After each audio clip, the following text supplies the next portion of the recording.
لما بتجيب حاجة جديدة أو بتتعرف على ناس جديدة بتحس بفرحة غامرة، بس مع الوقت الموضوع بيتغير. ممكن تحسه عادي بالنسبة لك إنك تملك حاجة زي كده، أو إنك ممكن تكون زهقت من الحاجة دي. وده موضوع حلقتنا النهاردة من سلسلة إعصار أسود، واللي بتتكلم عن حلاوة البدايات. بدايات حلوة مفيش كلام، ما عدا بداية Red Dead Redemption 2. بس ابدأ صح. ممكن لما تجيب حاجة جديدة تحوش عن نفسك شوية عشان على الأقل تحس بقيمتها. زي فكرة الجواز في مصر كده، تفشخ امسك حس بالقيمة. بعيدا اني مش مقتنع بالموضوع ده في حتة الجواز يعني والحاجات دي، لان بدايتك في الارتباط او الخطوبة او الجواز الخ من العلاقات اللي بتجمع بين راجل وست. هي بتبقى علاقة هات وخد، اهتمام ووقت وفلوس للبيت. هتاخد اهتمام ووقت وتربية للأولاد، دي حالة الجواز. حالة الارتباط هات حب واهتمام، هتاخد حب واهتمام لا زيادة ولا نقصان.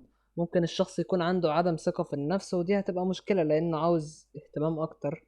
بس معلش تعالى على نفسك واديله اللي هو عاوزه عشان توصل له معلومة إنه شخص غالي عندك، زي ما بالتالي انت حاسس من اهتمامه بيك. هتكلم بقى عن شوية بدايات أنا مريت بيها وخد بالك منها كويس. بدأت في شرب حاجات غلط بأنواعها، ودي لا هتنسيك ألمك ولا هتعمل منك ناضج ولا هتغير فيك حاجة غير إنك كنت أهبل بتعمل تصرفات غلط في أوقات غلط.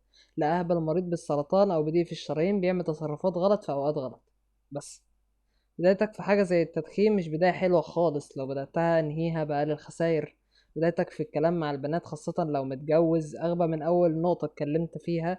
لا وممكن كمان تفهمها انك مش متجوز لو عندها مشكلة في انك تكون متجوز. فهنا انت عملت من نفسك شخص مش مصدر ثقة، عملت من نفسك شخص، عملت نفسك أضحوكة لو انت مفكر اللي بتعمله ده حاجة جامدة يعني. لو بدأت في حاجة غلط عموما اطلع منها وارجع لطريق ربنا. ولو عجبك الفيديو لايك وسبسكرايب، قربنا لهدفنا، وشير بقى وانت معدي. وبس كده نكون وصلنا لنهاية الحلقة. اتمنى تكون عجبتكم، لو عجبتكم بس شير لايك، ما عجبتكمش ديسلايك. اشتركوا معانا في القناة لو انتوا لسه جداد. See you later. Peace out. هي بتبقى علاقة هات وخد اهتمام. ماشي.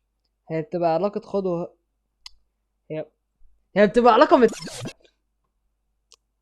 هي بتبقى علاقة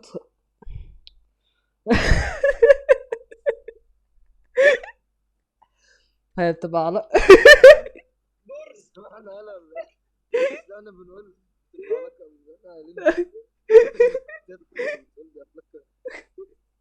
اسمع وقف. اعمل لي دفن، اعمل لي دفن. هي بتبقى علاقة هي بتبقى علاقة هات وخد